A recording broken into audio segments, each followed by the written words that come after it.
नमस्कार साथियों, अभी हम आ चुके हैं बिहार सत्याग्रह आश्रम।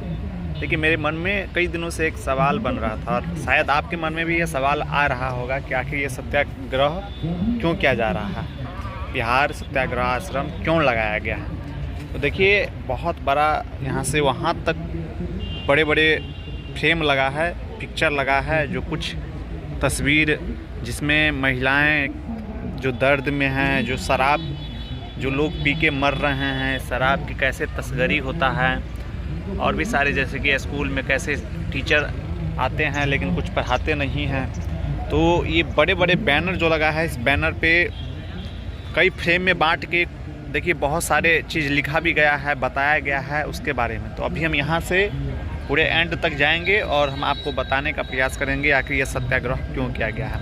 यहाँ पे साफ साफ अक्षरों में लिखा हुआ है कि शराब और बालू माफियाओं के खिलाफ सत्याग्रह। इसमें लिखा हुआ है कि बिहार में अवैध शराब की त्रासदी, गरीबों पर कहर और माफियाओं के लिए वरदान। यानी ये बिहार में जो शराबबंदी है, ये बिहार में शराबबंदी से किसको फ़ायदा पहुंच रहा है? तो फ़ायदा पहुंच रहा है शराब माफियाओं को, और नुकसान किसको पहुंच रहा है? तो गरीब पर ये नुकसान, गरीबों को नुकसान पहुँच रहा है और माफियाओं के लिए एक वरदान साबित हो गया है। फिर नीचे देखिए, बिहार में शराबबंदी से अब तक लगभग 35 से 40 हज़ार करोड़ का नुकसान हो गया। इस नुकसान का कौन आवाज़ उठाएगा?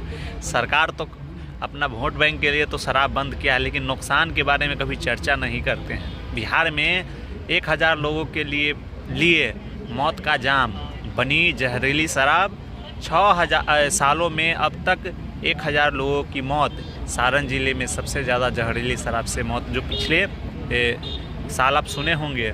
यह पुलिस और तस्करों की कमाई का जरिया। बिहार में शराबबंदी को लेकर हाईकोर्ट ने की सख्त टिप्पणी। हाईकोर्ट ने भी शराबबंदी को कहीं हद तक खराब बताया है। बिहार में हॉस्पिटल देखिए, मरीज़ को देखिए कैसे मरते हुए छोड़ दे रहे हैं।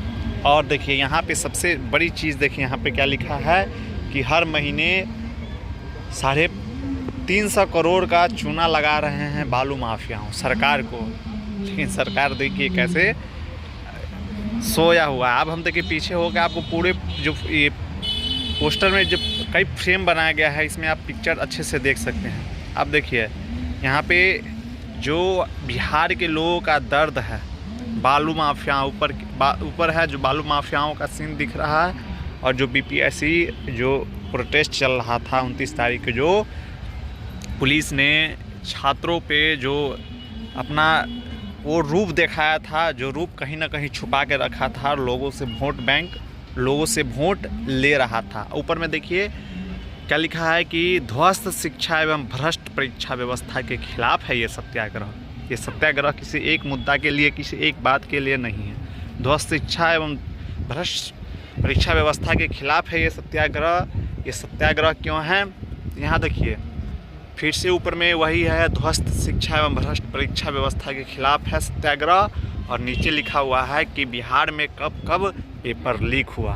ये सबसे बड़ी देखिए, यही चीज़ के लिए हर बार जो बिहार में आप सुनते होंगे या देखते होंगे कि बिहार में काहे मतलब बच्चे रोड पर उतर जाता है, क्या उनको प्रॉब्लम है? यही प्रॉब्लम है। 2017 में भी पेपर लीक हुआ, 2018 में भी हुआ, 19 में भी हुआ, यहाँ 21 में भी हुआ, और यहाँ 21 में 2 बार हुआ। देखिए फिर से 21 में हुआ, 22 में हुआ, 22 में 3 बार हुआ, नीचे भी 22 में, यहाँ भी 22 में हुआ, और यहाँ पे भी देखिए 23 में हुआ, 24 में भी हुआ। तो बताइए कैसे ये लोग शांत रहेंगे?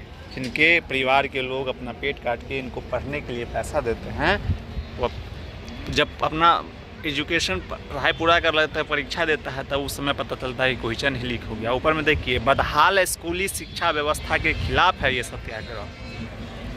भगवान भरोसे चल रहा है बच्चों का भविष्य, और हमारे जैसे, आपके जैसे युवाओं का भविष्य खराब हो रहा है। और बिहार से बाहर जाके कहता है कि मजदूर है बिहार के लोग। बिहार में एक बिल्डिंग में 4 स्कूल चल रहे हैं, एक कमरे में 2 स्कूल चल रहे हैं। यही है बिहार की व्यवस्था। और पिक्चर भी देख सकते हैं।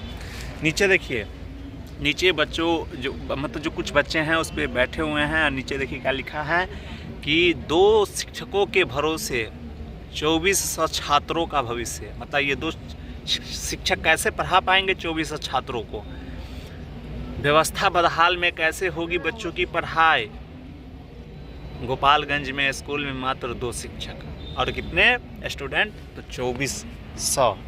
अब बताइए, देखिए स्कूल में कहता है कि खाना देता है, कैसा खाना मिलता है? और कई खाना के चलते स्कूल में बच्चों की पढ़ाई नहीं हो पाता है। और कहा जाता है कि बिहार में अब बच्चे जो जाता है पढ़ने के लिए, तो पढ़ने के लिए नहीं बल्कि खाने के लिए जाता है। अब देखिए ऊपर भी वही चीज़ है, बदहाल स्कूली शिक्षा व्यवस्था के खिलाफ है यह सत्याग्रह। और कुछ तस्वीर है जो बिहार की शिक्षा व्यवस्था, बिहार में जो शिक्षा नीति है उसको साफ साफ उजागर करती है, कहीं छुपाने वाली बात नहीं है। और ये हर घर में लोग जानता है। देखिए ऊपर में लिखा है महिलाओं पर हो रहे अत्याचार के खिलाफ है सत्याग्रह। और बिहार में जो पेपर लीक होता है, इसमें देखिए ये वाला, यहाँ देखिए ये फ्रेम में ये महिला पे लाठी चलाते हुए फ्रेम में दिख रहा है। कब का है? तो जो आशा कर्मी हैं, जो सहायिका है, अपनी मानदेय को बढ़ाने की मांग करने आती है तो इन पर लाठी चला के भगाया जाता है। बिहार में कोलकाता जैसी वारदात, कलकत्ता में आप सुने होंगे, कुछ बच्चे गए थे वहाँ पे अपना रनिंग के लिए, लेकिन वहाँ पे क्या हुआ था देखिए। यहाँ पे कैसे बिहार के बच्चों के साथ खिलवाड़ किए जाते हैं, जिसके कारण यहाँ पे आत्महत्या करने पर मजबूर हो जाते हैं।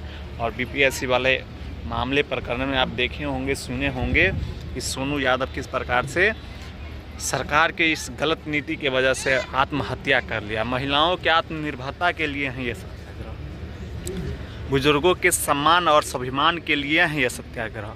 देखिए हमारी दादी जो 60 वर्ष से ऊपर हो जाते हैं, उनका क्या हाल होता है। हम जाएंगे यहाँ से दूसरे जगह तो 60 वर्ष के ऊपर जो बुजुर्ग होते हैं वह कहीं ना कहीं पार्क में आते हैं फिटनेस के लिए, ताकि वो ज़्यादा दिन जी सके। और यहाँ की महिला जो 60 वर्ष से ऊपर के होते हैं वो जाते हैं कमाने के लिए, ताकि भोजन मिल पाएँ और हम थोड़ा दिन जी पाएँ। तो ये हमारे बिहार का हाल। देखिए बिहार के लोगों का हाल क्या बना दिया है बिहार सरकार ने, बिहार के किसानों का हाल क्या बना दिया, बिहार के महिलाओं का हाल क्या बना दिया, बिहार के बुजुर्गों के हाल, बिहार के देखिए बूढ़ी दादी का हाल। इस उम्र में इनको घूमने और घर में बैठ के खाने की ज़रूरत है, तो ये अपना चूल्ही पे अपना शरीर को जला रहे हैं। ये किसान 60 वर्ष से ऊपर के हैं, इनको वृद्धा पेंशन के साथ इनको सम्मानित के साथ घर में बैठ के खाने की ज़रूरत है। तो ये क्या कर रहे हैं? किसानी कर रहे हैं। और किसानी करने से क्या फ़ायदा है? तो पेट चलता है।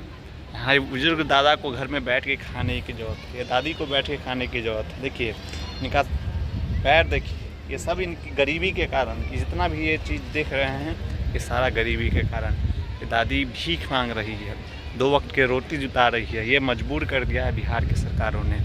मुसलमानों पर हो रहे अत्याचारों के खिलाफ है ये सत्याग्रह। तो आप लोग यहाँ तक साफ साफ स्पष्ट पता चल गया होगा कि सत्याग्रह क्यों किया गया है। समाज के हर वर्ग सरकार से पीड़ित है, और ये वर्तमान में सरकार है उसी से नहीं बल्कि जितने भी बिहार में सरकार आई है सभी वोट बैंक की राजनीति की है। और बिहार में न महिला न बुजुर्ग बूढ़े दादा या न युवा, बल्कि मुसलमान भी बिहार में पीड़ित है। और मुसलमान का भी हालत वही है जो हिंदुओं का हालत है।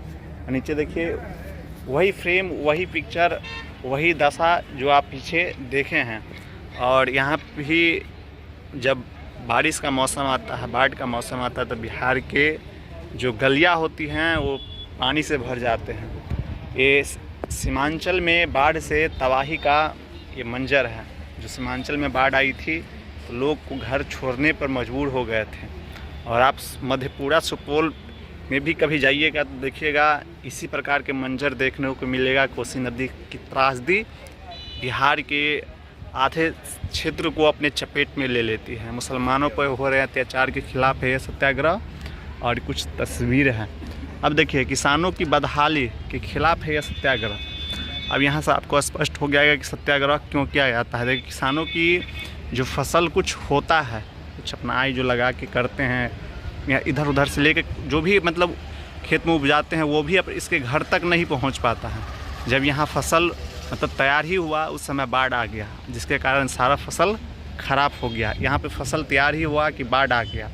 यहीं से फसल लगाने के लिए पानी के इंतज़ार में है, लेकिन पानी पहुंच नहीं पा रहा है। और जहां फसल हो गया वहां बाढ़ की चपेट में सारे फसल आ गए, जिसके कारण उसके घर में आई नहीं आ पाया। यहाँ पे देखिए बालू माफियाओं, बिहार में ईडी की बड़ी कार्रवाई, इस बालू माफियाओं की गिरफ्तारी से 250 करोड़ का खुलासा। और ये 1-2 खुलासा ऐसे नहीं, ऐसे कितना गुप्त में चल जाता है। और इधर देखिए बालू माफियाओं ने किस प्रकार से बिहार में अपना कब्जा जमाया हुआ है।